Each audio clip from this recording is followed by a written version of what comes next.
All right, everyone. Hello and welcome to my latest case alert. And in this case alert, I'm going to be speaking about what happens when someone wishes to contact counsel and they want to do it right away with their cell phone. There's been some interesting cases coming out of Quebec that touch on this particular issue.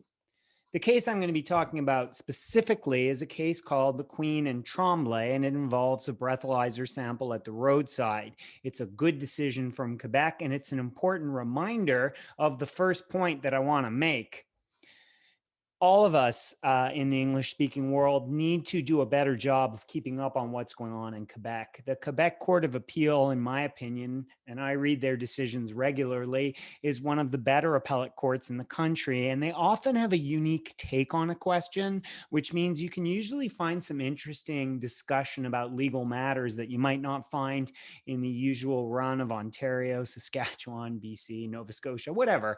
The Quebec judgments often have a different turn of phrase that can be incredibly useful. And on criminal matters, they're really quite insightful. It's traditionally been a very strong criminal law bench. Some of the top jurists in Canada, obviously, at the Supreme Court, were criminal oriented judges in Quebec. So I just want to remind people, first of all, that many of the Quebec judgments are published in English, including the one I'm talking about today. You can get a translation on Google. Let me be clear: if you look for it on Quick Law, it's in French only, but there has been an unofficial translation published.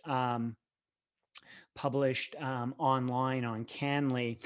I just wanted to point out that obviously the fact that these judgments are in French is daunting to many lawyers outside of Quebec. But I just wanted to say that Google Translate through Canley is a really good approximation.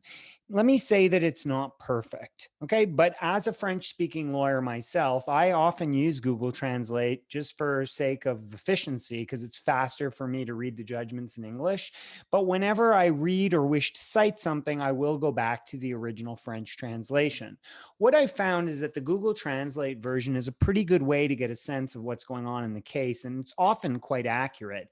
Obviously, if you want to cite the case and you want to use it, it would be a good idea to check with a French-speaking lawyer to make sure you are getting it correctly. But whatever you do, Quebec is our second biggest province, and too many lawyers just ignore it as a source of very, very valuable jurisprudence just because of the language barrier.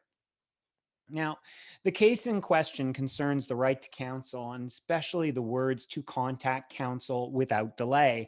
And it's a really interesting quirk just of the way things have evolved in Canada, that most of the leading cases on the right to counsel that are still cited today were all done in an era where most people didn't use a cell phone regularly. And the question of what it meant to contact counsel without delay wasn't really thinking about whether or not they could make the call right there, because it wasn't possible technologically. That has, of course, changed. And what we're talking about today is the way in which without delay interacts with the fact that everyone has a cell phone. Like, what does that mean? What are the police entitled to do? And are they entitled to tell you, no, you can't speak until you get to the station, which is a common theme in the cases that I've looked at.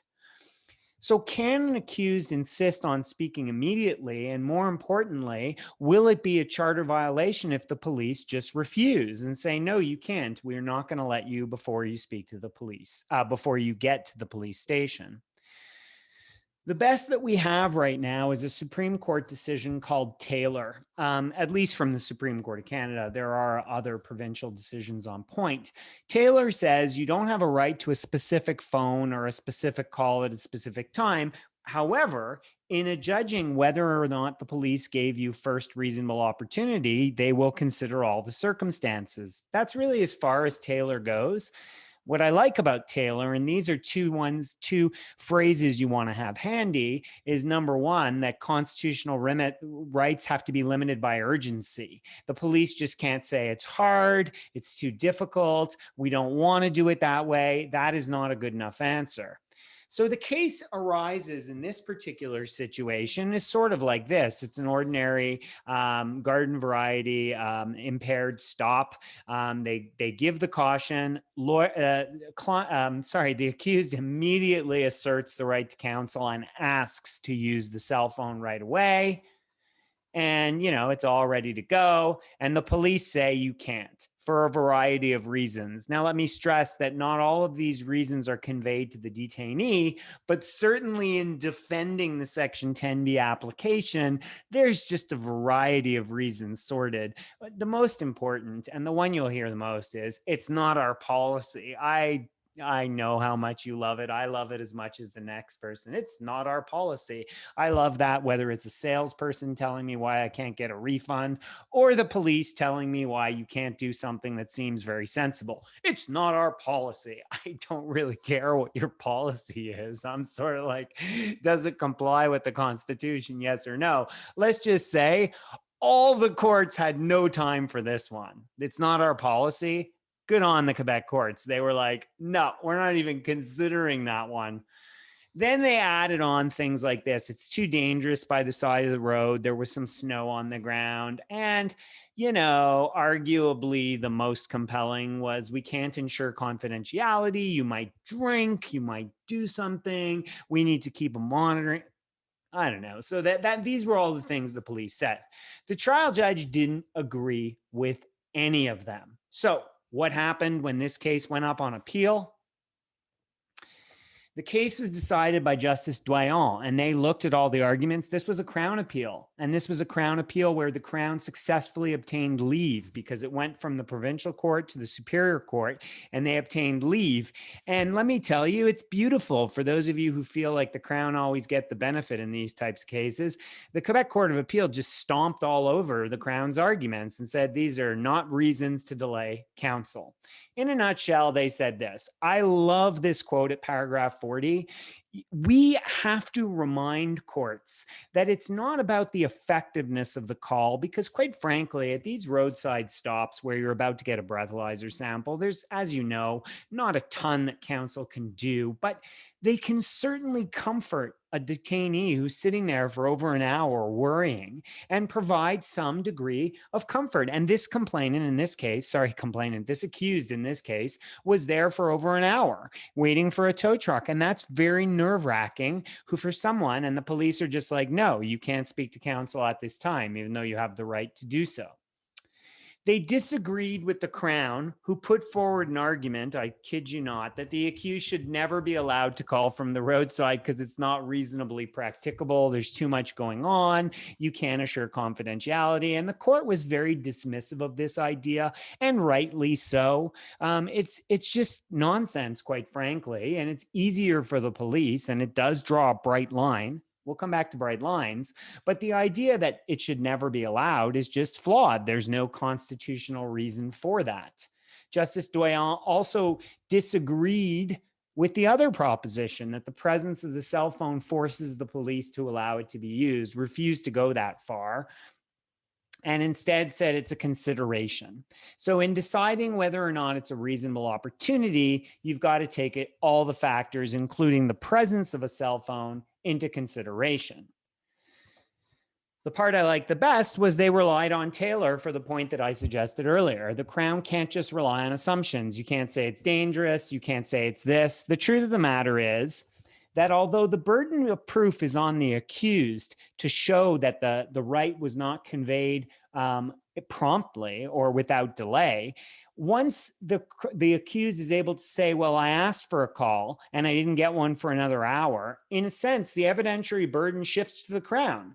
And now the Crown has to prove that the delay was reasonable and there was some urgency or some practical reason why it could not be conveyed. I think overall it's a pretty strong decision, though I have a few minor issues to take.